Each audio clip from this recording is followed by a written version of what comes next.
그 행복한 국민이 사는 대한민국을 만들기 위해서 정말 할 일이 너무 많지만 그 중에서도 우선 이제 이런 몇 가지는 좀 꼭 먼저 이루어야 되겠다 하고 제가 생각을 하는 정책들이 있습니다. 근데 오늘 제가 이제 그 발표를 해드리는 그 여성이 마음 놓고 일할 수 있는 나라를 만들고 싶다 하는 게 굉장히 제가 꼭 이루고 싶은 그런 정책 과제 중에 하나입니다.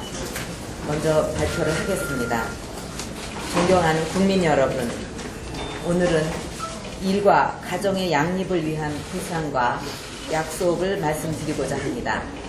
저는 우리나라가 선진국으로 진입하기 위한 최우선 과제 중에 하나가 일과 가정의 양립이라고 생각합니다. 21세기 지식기반 사회를 맞아서 여성의 경제활동 참여가 국가 발전의 핵심 동력이 되고 있습니다. 우리보다 앞선 선진국들은 이미 여성의 활발한 사회 진출을 통해서 국가 발전뿐만 아니라 국민의 행복 지수를 높여가고 있습니다. 영국, 덴마크, 핀란드, 네덜란드 등은 여성의 경제활동 참가율이 70%를 넘어섰습니다.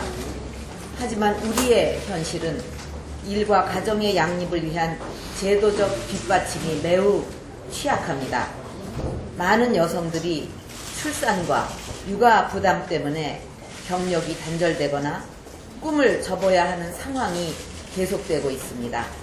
그 결과 여성들의 경제활동 참여율이 아직도 50% 수준에 머물고 있습니다. 일과 가정의 양립은 이제 여성의 문제를 넘어서 국가의 문제입니다. 여성들이 안심하고 일할 수 있는 제도를 잘 만들면 여성들의 자아실현과 경제활동 참여 문제도 또 저출산과 육아부담 문제도 한꺼번에 풀 수가 있습니다. 저는 다음 세 가지 정책 방향으로 일과 가정이 양립하는 사회를 구현해 가겠습니다. 첫째, 여성의 임신과 육아 부담을 덜어드려야 합니다. 임신기의 모성보호제도부터 출산 이후 아이를 돌보는 일까지 종합지원체계를 마련해야 합니다. 아버지도 출산과 양육 과정에 참여해서 자녀 양육의 기쁨과 책임을 함께 하도록 지원 제도를 마련해야 합니다. 일하는 여성과 전업주부가 각자 처한 상황에 맞춰 보육 서비스를 선택할 수 있도록 해야 합니다. 둘째, 가족 친화적인 근무 환경을 제공해야 합니다. 근로 여성이 출산과 육아 때문에 직장을 포기하거나 경력이 단절되는 일을 막아야 합니다. 여성이 마음 놓고 일을 할 수 있으려면 보육 시스템을 수요자 맞춤형으로 전환해야 합니다. 가족 친화적 기업 문화에 솔선수범하는 기업에 대해서는 인센티브를 확대해야 합니다. 세 번째로 일과 가정 양립 지원 제도에 사각지대가 없어야 합니다. 저소득층 가구와 중소기업에 종사하는 여성 근로자들을 지원하기 위한 제도적 기반을 마련해야 합니다. 존경하는 국민 여러분, 저 박근혜가 바꾸겠습니다. 일과 가정의 양립을 위해 다음 7가지 약속을 드립니다. 첫째, 아이를 키우는 여성을 위한 맞춤형 보육 시스템을 구축하겠습니다. 지금의 획일적인 종일제 보육 시스템은 여성들의 다양한 보육 수요에 부응하기 어렵고 일정 시간만 보육이 필요한 경우에도 종일제를 이용하게 되기 때문에 국가 재정 손실을 초래하게 됩니다. 필요한 시간에 자녀를 맡길 수 있는 시간제 보육 시스템을 구축해서 전업주부도 필요에 따라서 자녀를 맡기고 파트타임으로 일하는 엄마도 시간제로 자녀를 맡길 수 있도록 보육 프로그램을 다양화하겠습니다. 또한 저소득층 맞벌이 가구를 지원하기 위한 가정 내 아이 돌보미 파견 사업을 점차 모든 맞벌이 가구로 확대하겠습니다. 서비스 유형도 기존의 아이 돌보미 서비스 이외에 아이 돌보미 서비스와 가사 서비스를 합한 종합형 보육교사 자격증 소지자를 파견하는 보육교사 파견형을 신설을 해서 부모님들의 요구에 맞춰 맞춤형으로 제공하겠습니다. 둘째, 방과 후 돌봄 서비스의 제공 대상을 확대하겠습니다. 영유아만이 아니라 초등학교 저학년 어린이들도 방과 후 보육 서비스가 필요합니다. 일하는 엄마들은 학교가 끝나면 자녀를 맡길 곳이 없어서 불안하고 그래서 어쩔 수 없이 자녀들을 여러 학원에 보내고 있습니다. 현재 여러 부처에서 이루어지고 있는 방과 후 돌봄 서비스 중에 중복 사업은 통합하고 실효성이 없는 사업은 과감하게 정리를 해서 돌봄 서비스의 효과를 높이겠습니다. 방과 후 돌봄 서비스의 수혜 계층을 현재의 저소득층에서 일반 가구로 점차 확대하고 맞벌이 가구에 대해서는 우선권을 부여하겠습니다.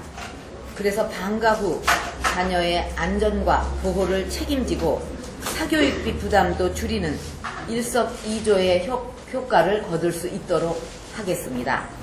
셋째, 아빠의 달을 도입해서 아빠도 출산 휴가를 활용하도록 하겠습니다. 출산 때문에 여성을 채용하면 손해라는 인식부터 바꿔야 합니다. 아빠에게도 출산 휴가의 기회를 제공해서 출산에 따른 남녀 차별을 줄여야 합니다.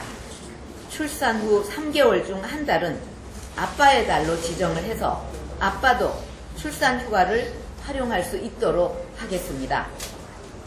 아빠의 달 기간에는 통상임금의 100%를 보장해서 출산의 기쁨과 책임을 남성도 공유할 수 있도록 하겠습니다.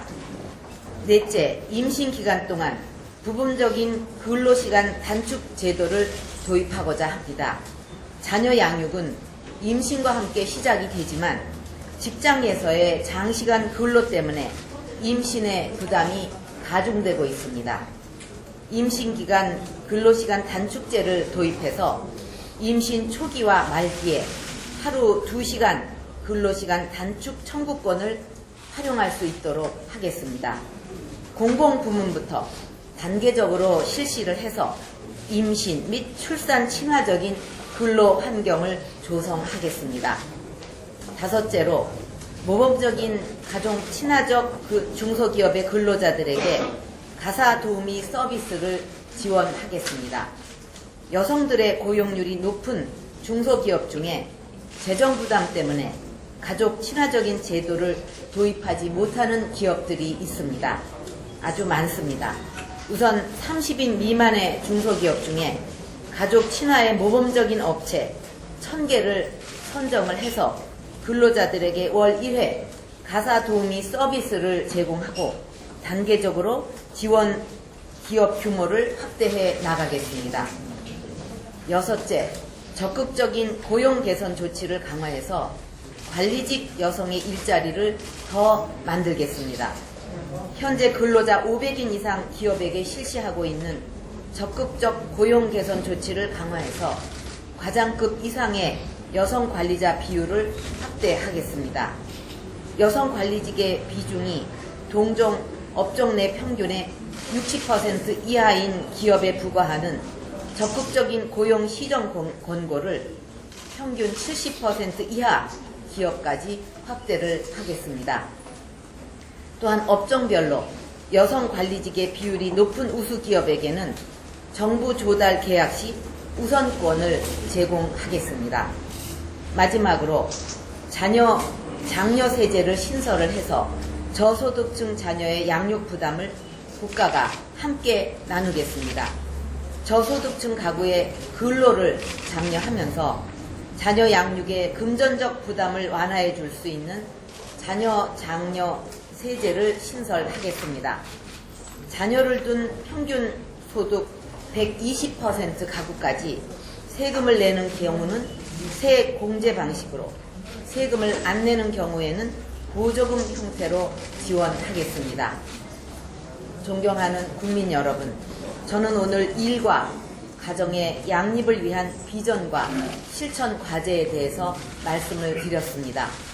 가족의 삶을 배려하는 일터, 양육의 책임을 함께 나누는 가족, 가족의 행복을 책임지는 정부, 이 세 가지 나눔과 배려는 우리 사회를 지탱하는 든든한 힘입니다. 여성이 행복해야 가족이 행복하고 여성이 행복한 사회를 만드는 것이 곧 대한민국 행복의 시작입니다. 저 박근혜가 여성이 마음 놓고 일할 수 있는 나라를 만들겠습니다. 감사합니다.